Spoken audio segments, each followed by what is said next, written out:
So hey guys, welcome back. I know I took a little bit of a long break, about 2 months. So I'll give you guys an update on my video on how do you prevent mistypings movie situation. But here we have another collab with Trevor. And before I get into this video, I would like to briefly mention that I have completely new merchandise designs on my merch store by my INFJ friend, who is also a professional graphic designer. So she designs like really great personality themed merch for the INFJ personality as well as other personality types. So definitely take a look. I'm really proud of her designs and I feel like it represents us very well and it's kept affordable. So just take a look at the link description in the description box below. Okay. So today we are going to be talking about this really interesting topic. It's basically inspired by the postings in Facebook groups. I don't know. I feel like you are in a lot of those MBTI groups, right? Yeah. Like, yeah. And so like a very common question is like, usually this NF personality, sometimes others too, they will kind of go into a group and ask like, oh, what do you like about us, or what do you find attractive in like a person or whatever. And it's usually like I feel like a lot of times um, we sort of get a bad rap, or maybe INFJs who are mistyped, maybe they're INFPs or ISFJs. They keep like asking other personality types like whether they like them or something. And I feel like it would be fun if we sort of flip that dynamic around and we focus it on us, like what we think about what we find attractive and what other people like about us. So I thought that would just be, something to also sort of to really get to know ourselves, like what we are looking for in other people. Yeah. So Trevor, I think the first question that I want to ask is, what do you think we normally find attractive in other people, generally Right. speaking? Yeah. Yeah. So the INFJ's dominant function is introverted intuition. So we can have a one-tracked mind, tunnel vision, focus towards only a few goals, and we like to work towards those goals. So what the INFJ finds attractive in others is kind of sometimes when others have the opposite energy, like when someone has an adventurous spirit. People who are adventurous are open-minded and often open to the conceptual and or tangible possibilities, which helps open the INFJ's mind to ways that we don't normally think and that we wouldn't normally think if that other person weren't there. INFJs like someone who has a lot of life experience.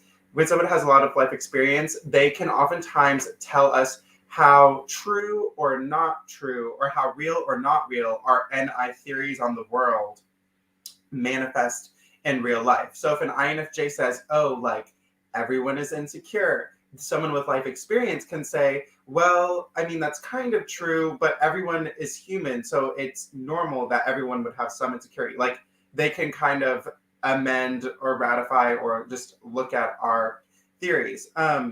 INFJs, I like someone who can talk a lot. Someone who has good conversation is able to keep me kind of interested, and it shows that they value more than just surface level things.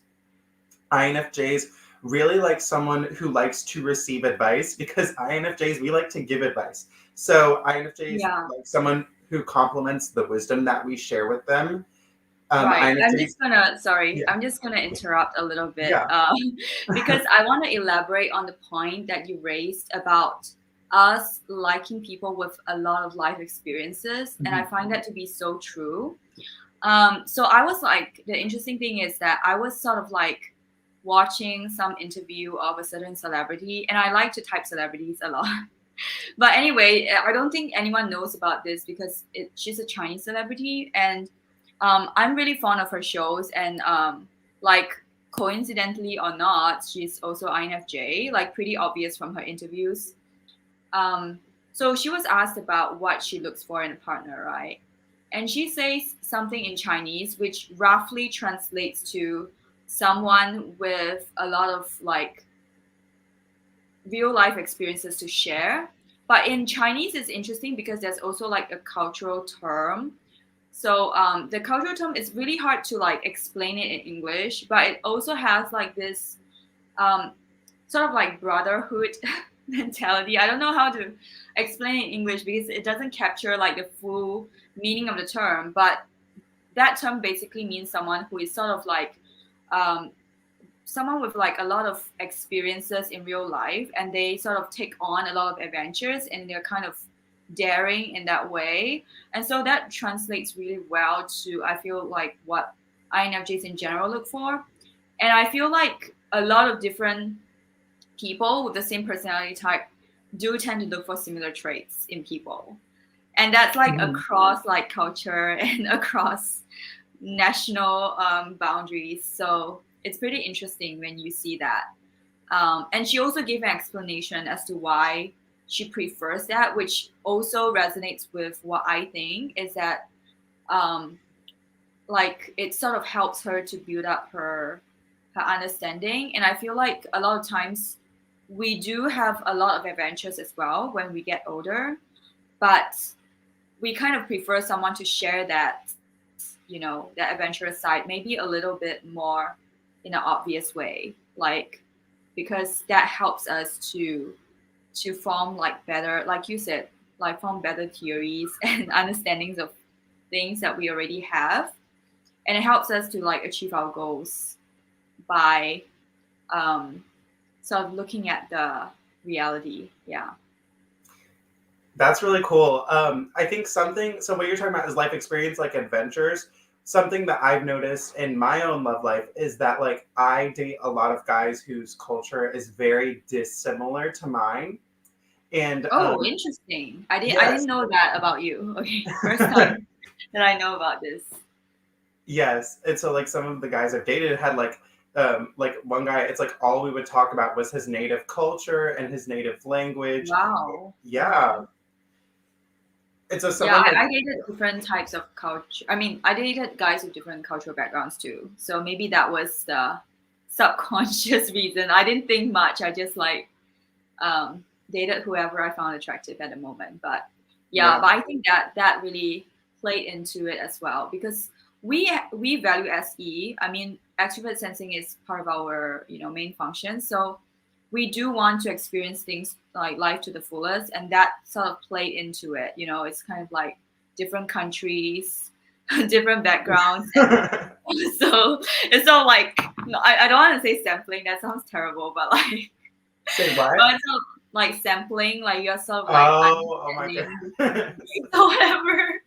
Yeah, but it's like you want to get to know people, and you want to like get to know their experiences as well. And I'm so excited. Like I can't tell you how much energy it gives me. Like when someone talks about a crazy experience they had. Like I love hearing stories like that. You do too, right? Yes. Oh my goodness. I know, and it's also really funny, like when I think back, like maybe it resonates with you as well. I feel like guys sort of know that about me, even though I never told them. Like I feel like every guy who like shows interest in me try to like play up the SE. I don't know whether it's like They know I we're don't know whether boring. it's like deliberate that they sense it or not, even though like they don't know anything about this theory or whatever. Like literally, I remember in ENTJ, crazy story, right? Like he would literally talk about his younger days. So this is like much older than me, and he would like talk about his younger days and like how he was like a very wild and adventurous teen or whatever. And I'm like, how did he know that I value this kind of stories? Like I did not tell him that. So I feel like a lot of people sort of dial up that like trying to impress me with the craziest stories that they have for some reason. Yeah. I don't know if that's like true for you. Do people do No, yeah. that? This guy, he told me Impress like, you? yeah, this guy who had like, we would always talk about his culture, and he would talk about these stories where he would like travel and like travel the world. And then he told me this one Well, story I about love how, that too. Traveling the yes. world. Yeah. I love people who do that. Yeah. Mhm. And one story like just like him just having a very exciting life too. Do you think INFJs also like bad boys? I would say like we kind of like a combination. Like at least that's Mhm. what I go for. Like I go for people who are actually friendly.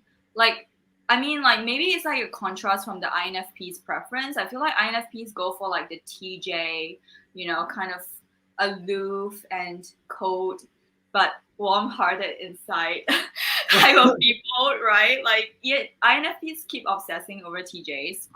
But for me, I'm like, I don't really like the kind of coldness in temperament. I prefer a more friendly, like sociable vibe.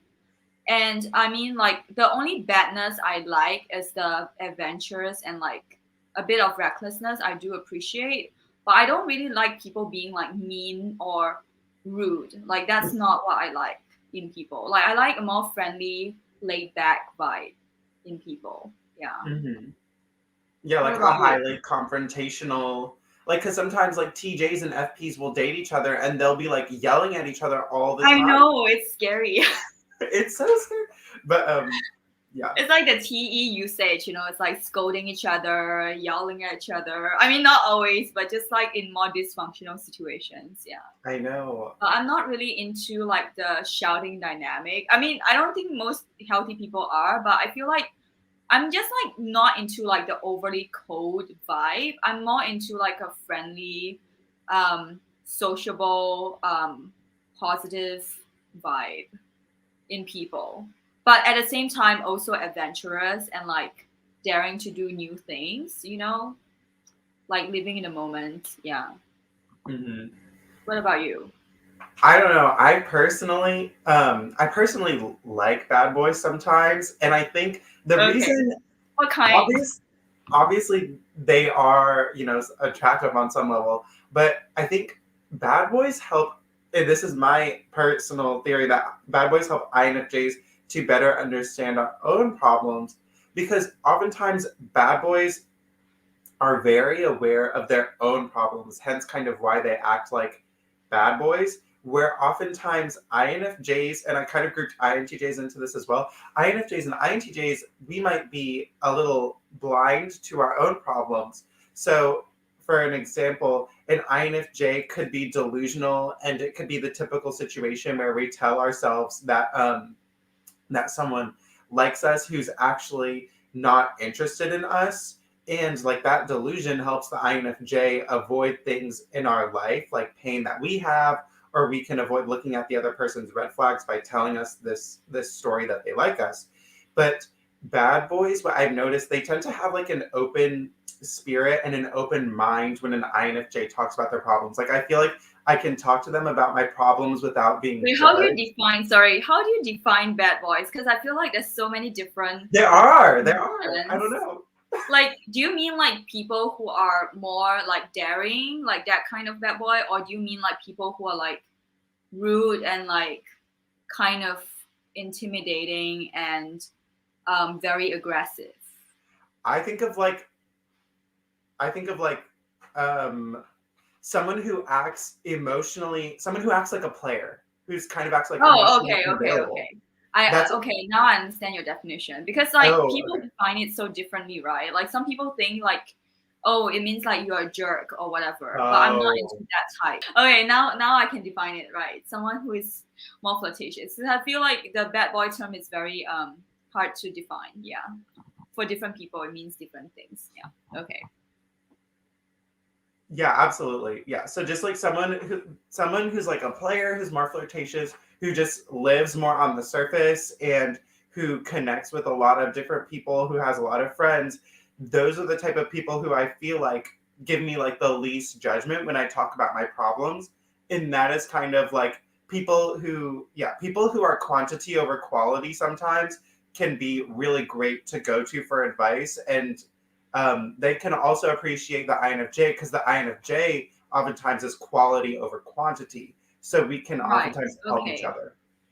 So like in the MBTI world, I would loosely categorize that as like the extrovert perceiving types. They tend to have that vibe, like not necessarily like being acting like jerks or whatever, but they tend to have like more of a quantity preference because they tend to be able to talk to a lot of people and Yeah, especially like the ESP types, I would say, but ENFPs as well. I think ENFPs tend to sort of hop around. They tend to know a lot of people, and that can like make them seem like they are playing or whatever. um, but yeah, I totally understand like what you were trying to say, because I feel like there is sort of like a balance in that, like because sometimes we sort of need that energy to help us to get out more. Yeah. And I feel like I'm already sort of balanced out myself, like compared to me when I was younger. But yeah, like that kind of energy is fun. I also do appreciate like the introverts who are perceiving types, because they also have like a more chill and laid back sort of attitude to life, which I appreciate. Yeah. Yeah, the introverted, like ISPs and INPs, they tend to not be super conflict seeking, but they can also bring adventure to our lives. I find, like, when I was in college, like, the most common, all of my friends were INFPs, and like all of the, like, a majority of the guys that I was interested in were INFP, and they all, like, I don't know, they all seem to like me back. Also, they all seem to like value conversations. They valued intuitive topics. They value talking about kind of like their emotional experience. Like life experience entails like adventure and going and seeing the world, but like they would value their like emotional experience. Um, with INPs, I find that they like that I kind of draw out their goofy side, because their tertiary introverted sensing kind of likes to be very stoic and to be kind of proper. And so they still have auxiliary NE. They're still very unique, but I introverted intuition kind of draws one's weirdness to the surface a little bit, which was a dynamic that I noticed a lot. But yeah, IPs are great. I have a lot of ISFP friends. Same. ISFPs, Yeah. yeah, A lot of them. And some of them have like I mean, I don't know if people know about the subtypes or believe in subtypes, but some of them with the SE subtype, I feel like I get along with them even better. Because another thing that I appreciate, which I actually talk to my SFP friends a lot, is that I appreciate when people initiate. So that's also something that, like, because we have introverted intuition, right? And introverted intuition tends to be like more passive, like more like on the receptive side. So I prefer if someone like initiates in general, like anything. And I just feel like I don't like being the one doing that. Whether it's like asking someone out or like I don't know, anything that is like more proactive. As in, I am a proactive person, but I just don't prefer being the one starting it. If that makes sense, like starting a conversation, I also prefer if someone else does it. Yeah. So that's like more of an SE thing. But it can mhm, also be done by other personality types, obviously, who are like, who prefer initiating. Yeah. yes. Um, so what would you say are like certain personality types that you find yourself more often attracted to? Like it doesn't have to be like, oh, I only date this type, because I don't think it works that way. But like generally, maybe there's a trend or a certain you know thing that you observed in your past. Yeah. Yes. So what I find, like the first personality type that comes to my mind is ENTPs, because ENTPs tend to value who the INFJ is. Like all of this stuff, advice giving, being singular minded, being intentional with who we hang out with. I find that ENTPs tend to like, I feel like on a scale, I would say ENTPs tend to like me the most, because extroverted intuition, quantity, and they're quantity over quality. NE is Right. quantity over quality. Okay. And But what about the types that you like the most, like for yourself? like ENTPs, ESTPs, ISFPs, INFPs, INTPs. Like those would be my top five. Right. So like ENTP first, and then like ESTP. Well, like ESTP first, but I've never dated. Like I've only Right. So it's encounters. more like a theoretical. Yes, idea. theoretically, ESTP, yes. Right. You want to talk about ESTP? That's so NI of you to say that. But anyway, yeah. Yes, theoretically, of course. Okay, let's talk about ESTPs then. So like obviously ESTPs, they they value how intentional the INFJ is, and it's like when they meet you, they understand how intentional you are because like to them they might go through, and I've met ESTPs when I was like in my like later, like now I'm 25. It was when I was like 22, so recently in my life where I started meeting ESTPs, and they would all be like their mid 20s. So like by the time in ESTPs, their heyday is like high school, because in high school, extroverted, like everything is still surface, and nothing gets, like people don't get married in high school that often, right? So it's like their heyday where everything is surface level. There is no like super deep strings attached. No one's getting married. Nobody has to go like work a job that they hate yet, as much, depending. But I'm running into ESTPs in their mid 20s, and by their mid 20s, extroverted sensing is kind of a little worn out. Extroverted sensing has they date beautiful person after beautiful person after beautiful person, and finally they are starting to see something is missing, right? And so then enter me. We are the ones that are missing. Just kidding. What did you say? No, I said we are the ones that. Yeah, exactly. Like the NI thing. Yeah, but I'm just kidding. It doesn't mean that they have to date us or anything. No. But like, yeah, the gifts of NI, I feel like it's also true for me. I feel like it's not just limited to ESTPs. Like when I get older, I feel like SP types especially are just like increasingly drawn to me. And it's not even a joke. Like I used to so the thing is it's like just suddenly there's this like a bunch of SP types.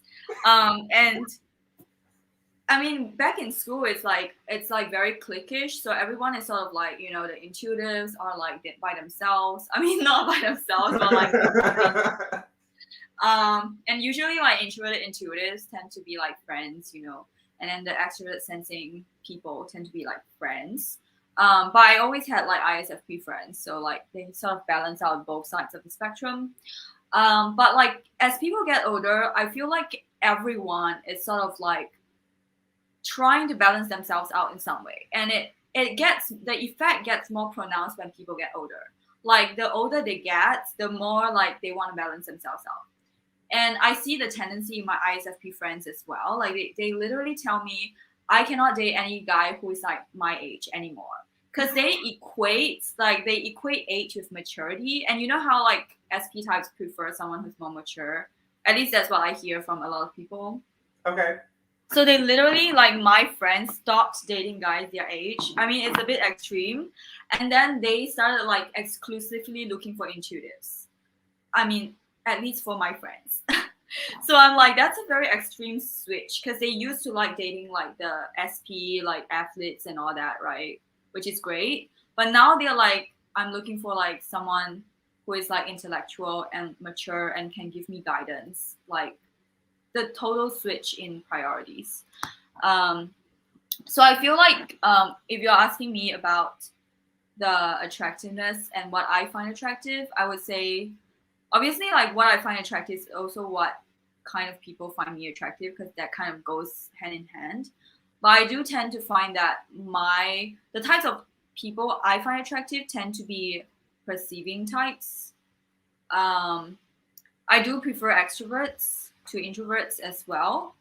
So that's just like my general I try to like make it more open-minded so that I can like give more people opportunities. But I would say like the top types that I like are probably in real life, like not in the theoretical sense, are probably ESFP, ENTP, ENFP, and I would say ISTP, because I also don't have experiences dating ESTPs in real life, so I didn't like include them. But theoretically, yes, that they would be part of that too. Yeah, so it's like a balance, I feel, with the extroversion and also with like the sensing qualities that can help us to complement each other. Yeah. So, okay, let's move on to what other people find attractive in us, which I know we a little like we already touched on a little bit on the MBTI groups. A lot of NF types tend to be a little more on the anxious side, maybe because of the feelings involved. I feel like a lot of NF types they constantly need reassurance on whether people like them in a certain way, at least on the groups. Use this video to sort of give them evidence that yes, whatever traits they have are actually being sought after by people, right? So, what Yes. in your real life examples, like what do you find other people like about your personality? Yeah. Yes. So, like, let's kind of take this from, I'm going to start this from the question, what do people like about INFJs? Like, so when Right. asking that question, you have to also take into account, like, I don't know if all INFJs are like this, but like myself, I did not think about how attractive I was until like mid college. I just did not think about it. And not every INFJ did this. I think I was in the closet as gay. So I had like even Right. less of a motivation to think about how attractive I am. So having gone through life not thinking about it, and I just assumed kind of that I was not like the most desired person. And I, even to this day, I don't think that's a terribly inaccurate statement. But like Not it, true, Trevor.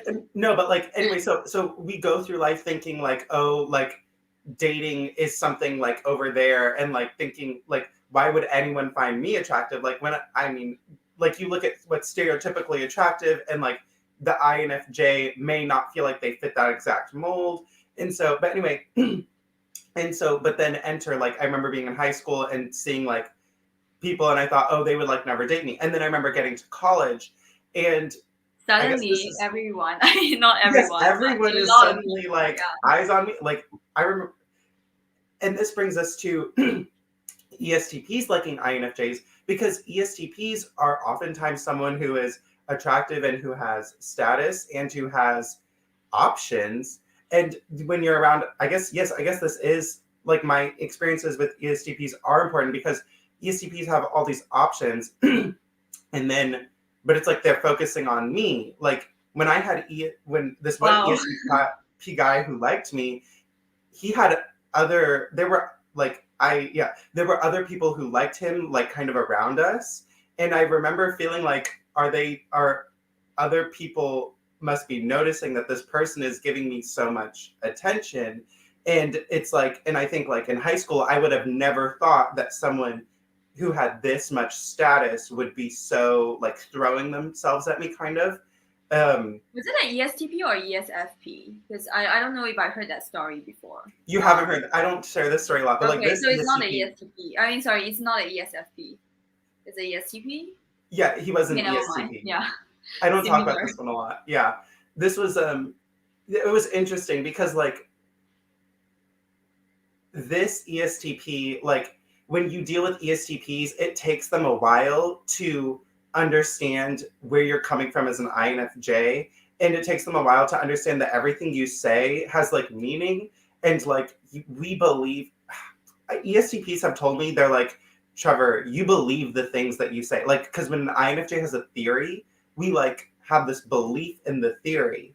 And so like with ESTPs, they have noticed that like we are processing through our theories, our abstract theories on the world. And I don't know. So to have like to have gone through high school and then like been thought of myself a certain way, and then to like have dated ESTPs, or not to have ESTPs being interested in me and throwing themselves at me, and like also like I had an INFP who like were friends, and he was like TikTok famous, and he was like a football player, and like we would hang out a lot, and he would like text, and it was like to have someone of so much status be interested in us is kind of like I don't know. It's this so like it's a yo-yo of the mind. Like one way we think we're over here, and then the next day this person with all this prestige is interested in Yeah, us. I don't know.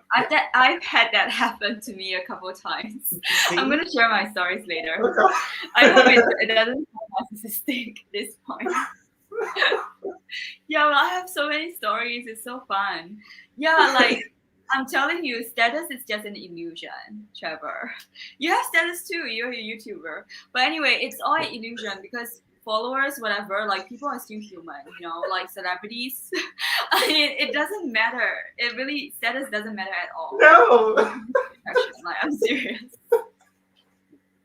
I have some crazy stories to share later. Oh my God. Okay. Yeah, crazy stories. But yeah, it's really not. It doesn't matter at all. Yeah. No.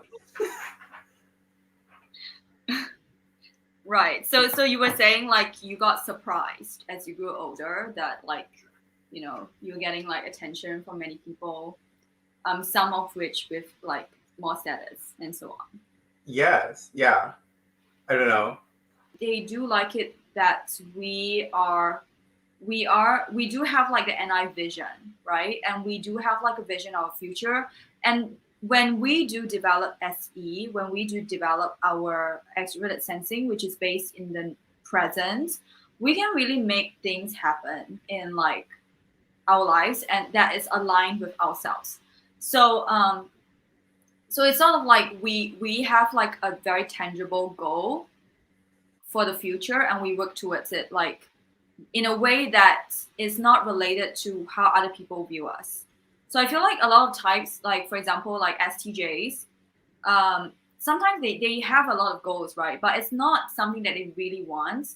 Like they are like more impacted by, society or how people would view them. I mean, like, the SI side of things, like they want to maybe like have a certain like success meter. But I feel like for us, when we have a goal, it's for ourselves, and we know what we like we know what we want.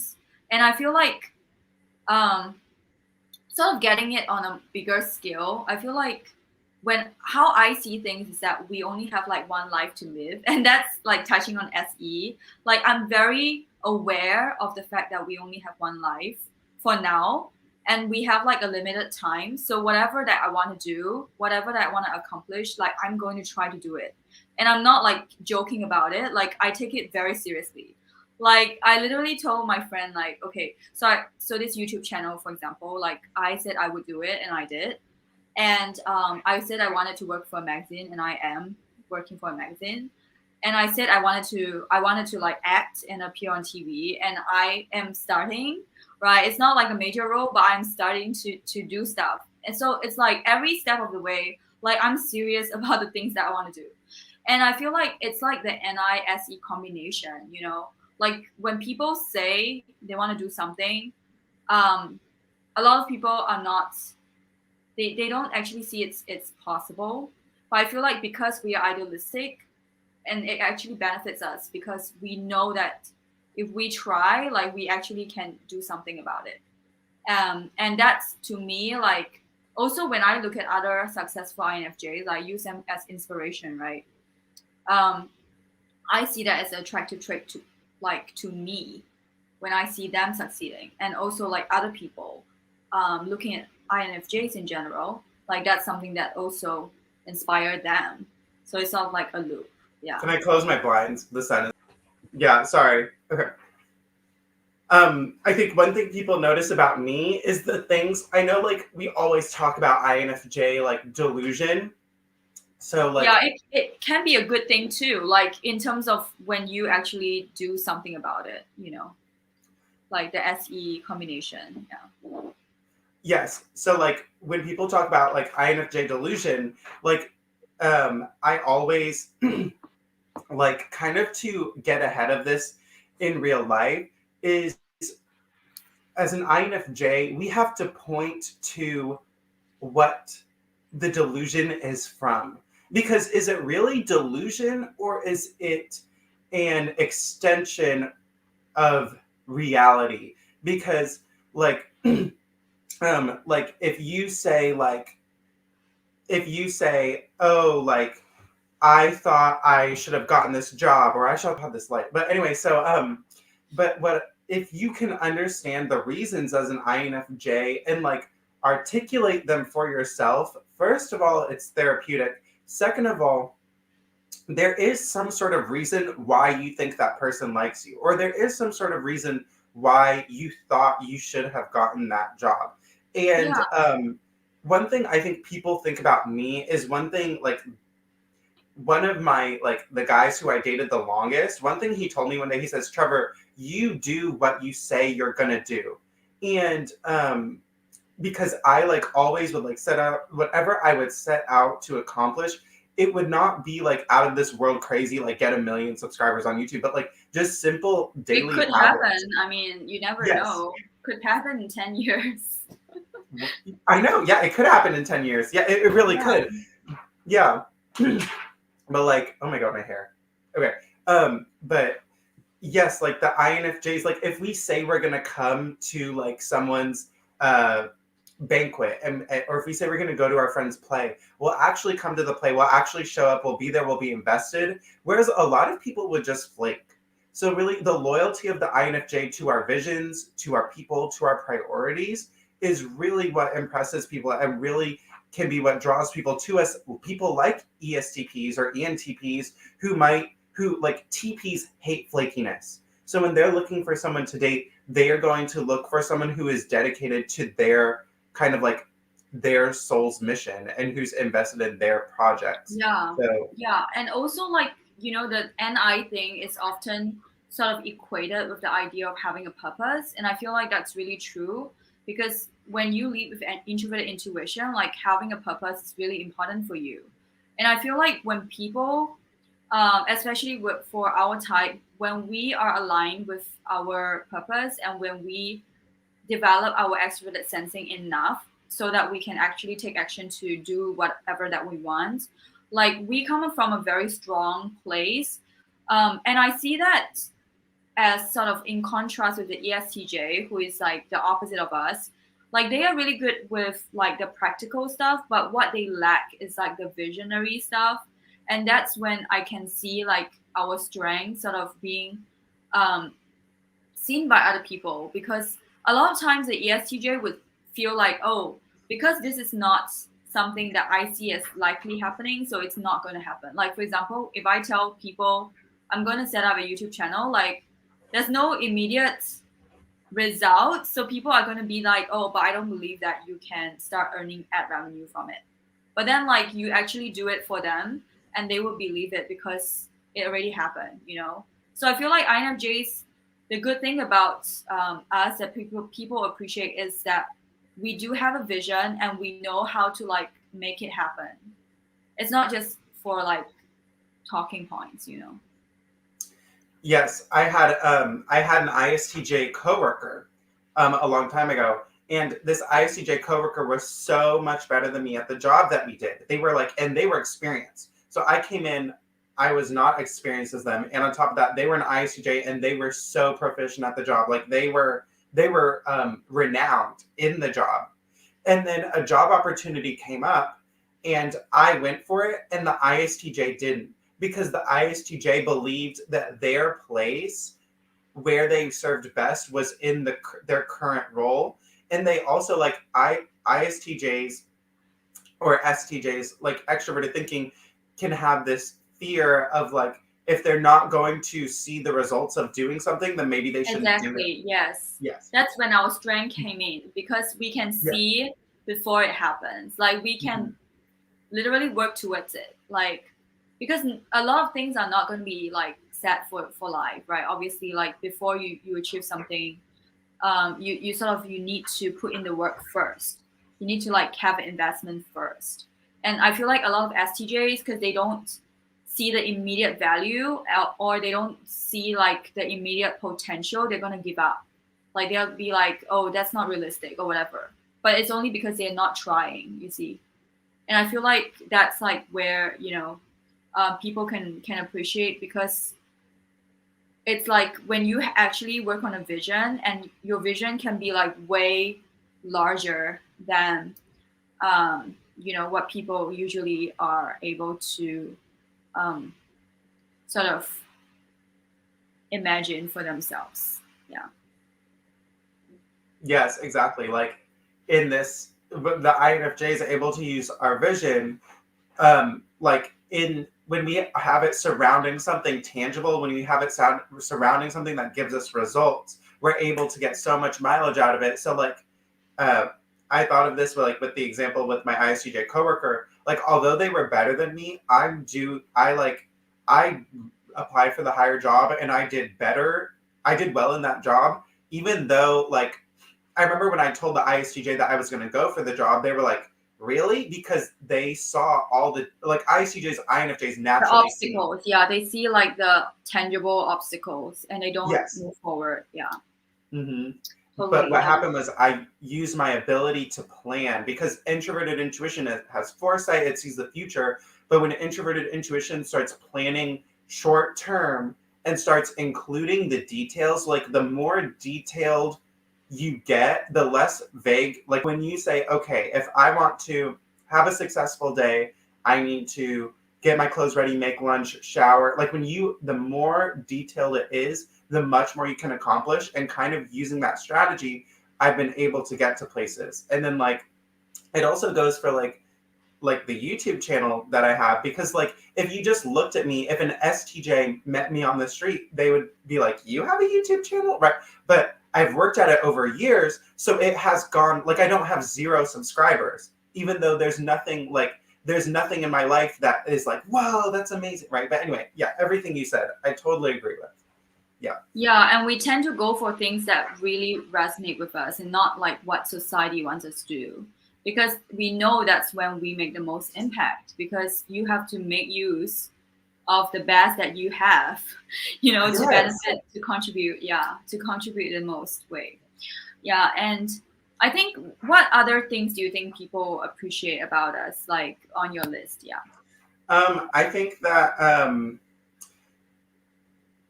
one thing that I think people see in INFJs is again, it's the quantity over, wait, no, it's the quality over quantity that our introverted intuition has. But in this way, I think it manifests and people see INFJs as devoted to them. People feel like the INFJ kind of like, I know that this isn't can't be true all the time. People feel like the INFJ will be faithful, will be loyal, will be committed, which like a lot of people can be in relationships sometimes where they might feel like a disconnect from their partner. Like some people date just for status or just for looks or just for images and appearances. And with the INFJ, there is an emotional piece to everything the INFJ does. And but there's also like the other side of this is that people might think that with INFJs, like all other FE users, that the INFJ is more into other people than we are, because FE is naturally flirty, it naturally puts an effort into conversation, and it naturally supports others.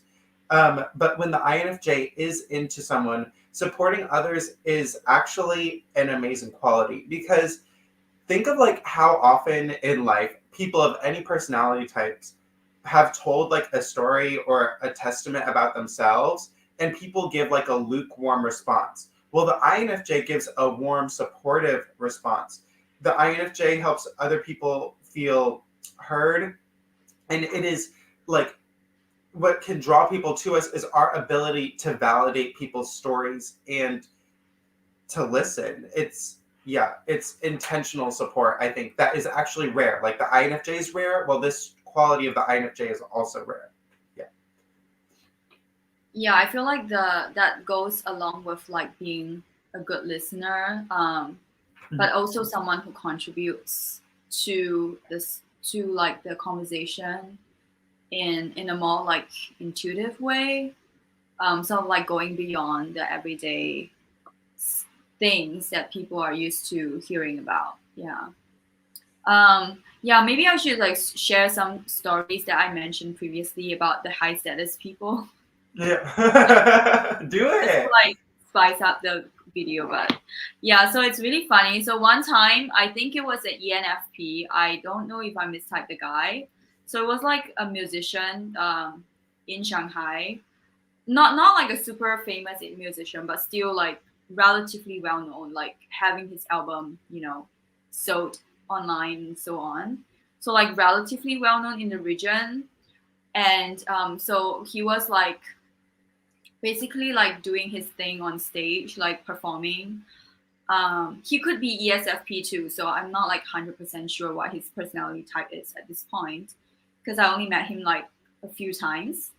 And so I sort of like talked to him afterwards about the music, because I was a journalist back then. I was like trying to, understand more about the Shanghai music scene. And after that, like the next day, I mean, sorry, not the next day, I think it was like 1 or 2 weeks later, I went back and he like remembered me and he like went to talk to me, and yeah, like we exchanged contact literally. And then after that, like, so he was like performing, right? So it was a punk concert, by the way. It was really crazy. Like this dude's it's a very crazy sort of concept. It's not like a tame music concert. It's like, You out of all those people.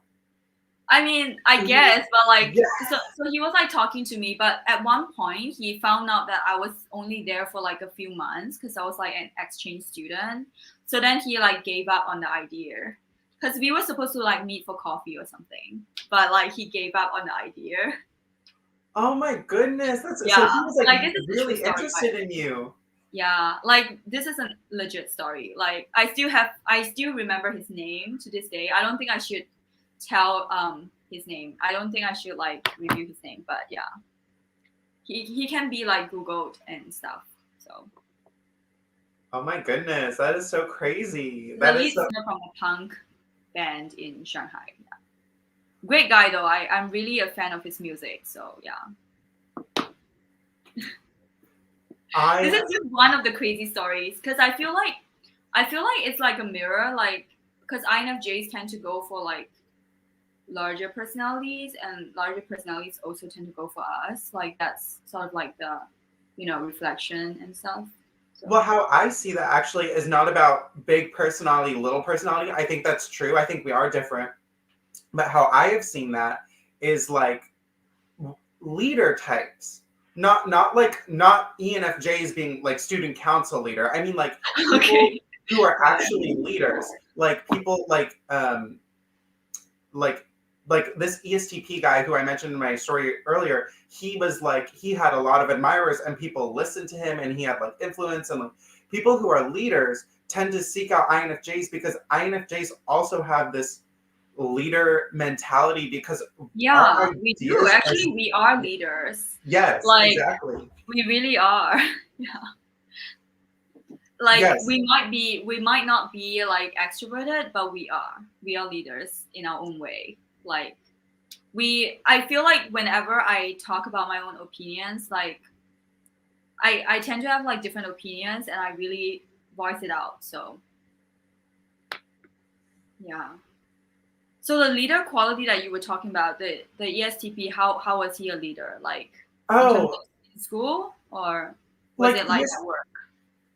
Yeah, ESTPs, like they can be like independent thinkers, I think. Like everyone probably feels like inside they're an independent thinker, but like ESTPs tend to lead by pioneering experience. Like whenever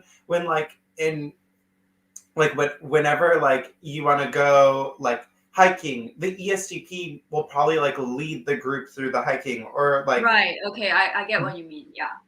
Yeah. That's true. And so like I remember like one day, like I was talking with my older brother, and I was asking him all these questions about like his experience and stuff. And like halfway through our conversation, he says, "Okay, Trevor, listen, like most people are just sheep. You are not a sheep." And I think that like this mentality of INFJs having independent thoughts, original ideas, independent visions, we are kind of trailblazing our own path. Like in my life, nobody has done what I've done. Nobody's doing what you are doing. I mean, we're in a similar line of whatever, but it's because we both decided within ourselves to do it. Like, and so other people who like, and so then ESTPs, they seek out new experiences, and they are like, might be at the front of the line pioneering those, like the boat trips or this water skiing, whatever it is. But, and so they can see us as trailblazing our own experiences. And so I think that is really important to think about.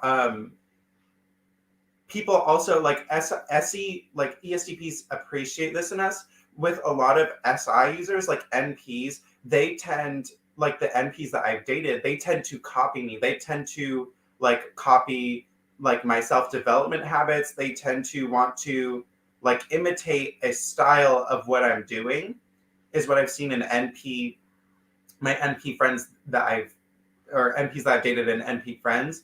And so like INFJs, we can just stand alone. And like, I've been in like, I've had friend groups and organizations, and like, I've been in situations where I have gone like against the group. Like, I remember one time at, Yeah, same.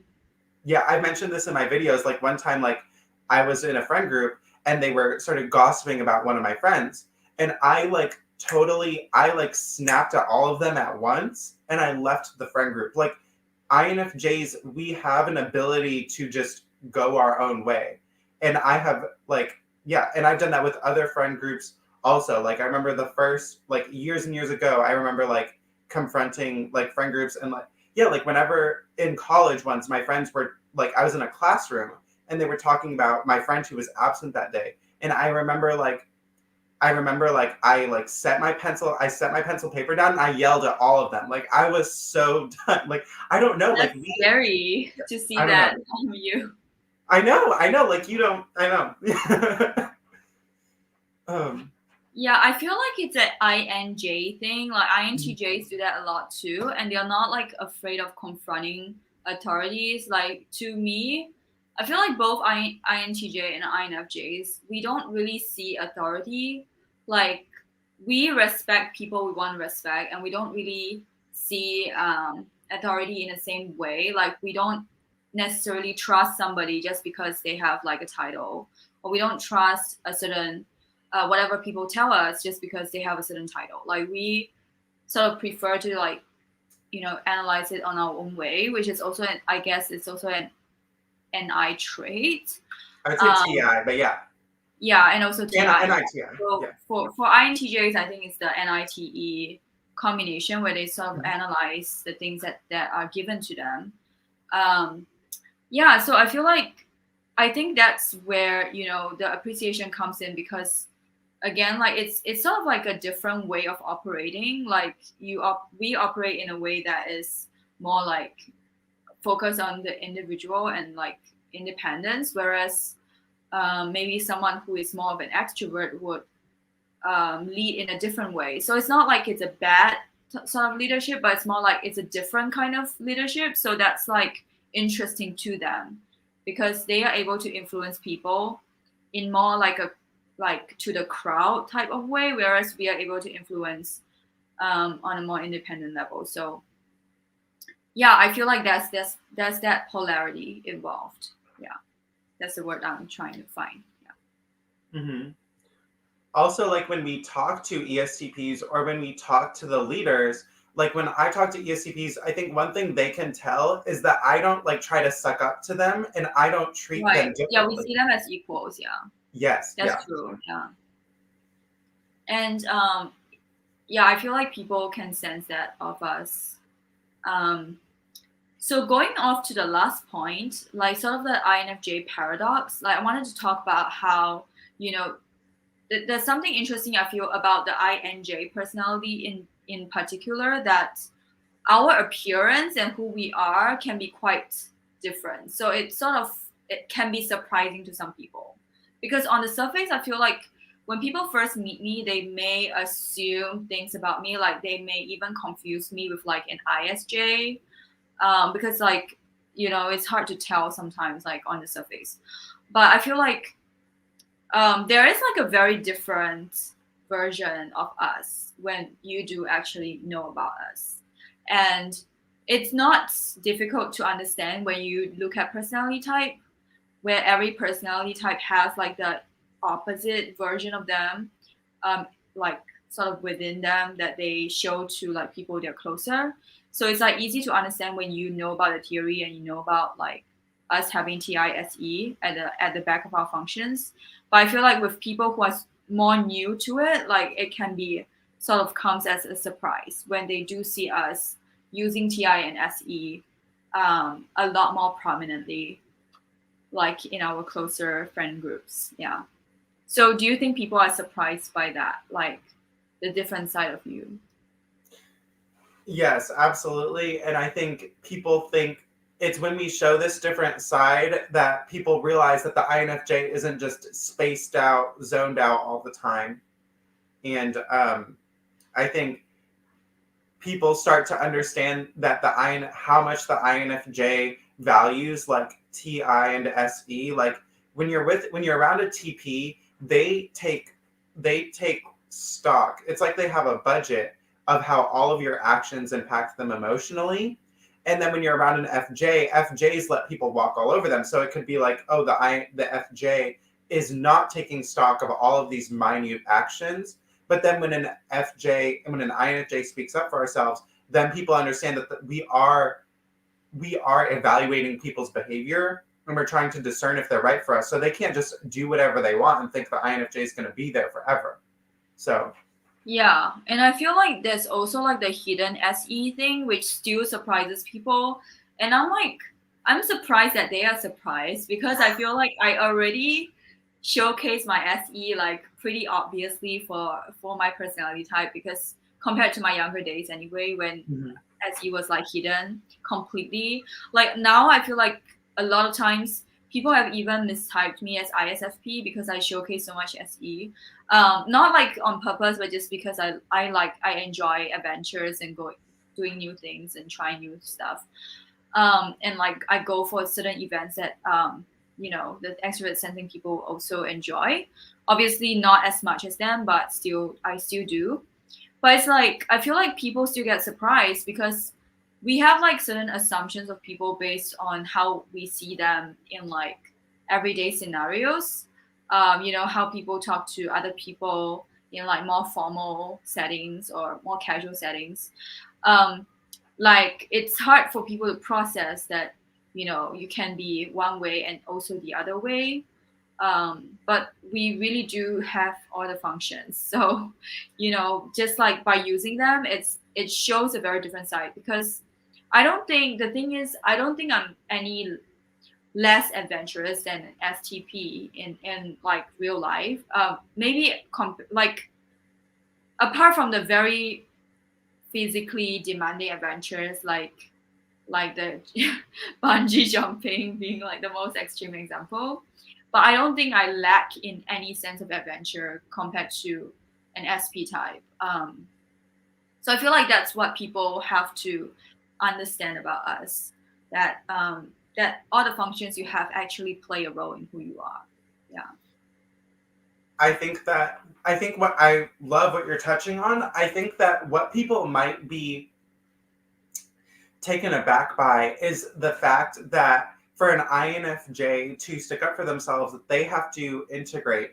And so when someone is totally taken aback by the INFJ sticking up for themselves, maybe the subject that you are arguing with that person about or that you are sticking up to them about, that might be serious or it could be not that serious. But when you stick up for yourself as an INFJ, you're telling that person on a subconscious level, you're saying, I'm someone who challenges myself, I'm someone who challenges the people around me, and I'm someone who doesn't want to stay the same my whole life.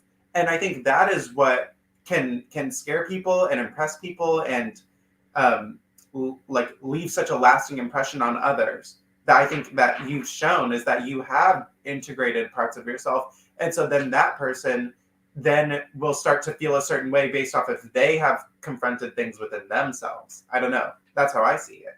Yeah, I feel like it's also like the other aspect I'm talking about is the adventure part. I feel like Yes. people assume like more introverted in personalities are less adventurous, but that's not true, because a lot of my INTJ friends, I dare say, like, a lot of my INTJ friends are also really adventurous, and they like trying new things that I would say like ESFJs have never tried or wanted to try in their whole life, because we have SE, and that's what people don't see it SE like in a very aggressive way or a very like in your face kind of way compared to like ESFPs and ESTPs. But our inner sense of adventure is so strong. Like I didn't tell you, my INTJ friend literally tried like smoking the Cuban cigar before. And that's what I wanted to do, you know, like I wanted to try this kind of stuff. Like I want to try like not necessarily that, but not just that, but like I want to try like a lot of different types of adventures, like a lot of different types of new places and new things to do. And I feel like some extroverts, they might have higher energy, but that doesn't mean that they're more adventurous necessarily, because ESJs have a more greater focus on stability and like what is already tried and tested. That's just part of who they are. I mean, obviously they also have extrovert intuition, but it's not like the same as SE, when you have like the need to experience things tangibly, like in real life. And I feel like that's what I feel the most underestimated. Like people underestimate that sense of adventure, because it is not like so direct. I think like also what you're talking about could kind of also be taken as like, since we lack introverted sensing, sometimes I feel like we don't hold ourselves back. And like we do let ourselves go for things that may, like, I don't know, like when I came out as gay, like I could have gotten like, there could have been repercussions, like I could have gotten like, there could have been consequences, but I didn't hold myself back because of the threat that it would pose to my stability in my life. So like, whereas like I can see like introverted sensing, like someone, like if an SJ has like a very stable job but they really want to be an artist, they might see the stability as more important than going for that job as an artist. Yeah. So I don't Yeah. know. I think Yeah, so I feel like especially if you are in a society where there's like SJs are more prominent in terms of like the numbers, which I think every society, because they just form the biggest population, like percentage of the population. So like people can easily be mistaken as being like one of them. Um, but yeah, it's just like a surprise for people, because they it's like they don't really see people as being able to have like two opposing sides, I guess, which everyone sort of also have if you look at the functions anyway. Like everyone sort of have like a side that surprises people in some way, but it's like for people to reconcile that image is hard for them to do. Yeah. mm-hmm. And thank you, Trevor, for engaging on this conversation about INFJs and also about like personality types in general. I hope that this video has, improved your understanding about the different types and their functions. And remember to like and subscribe if you enjoyed it. Thank you. Bye. Bye.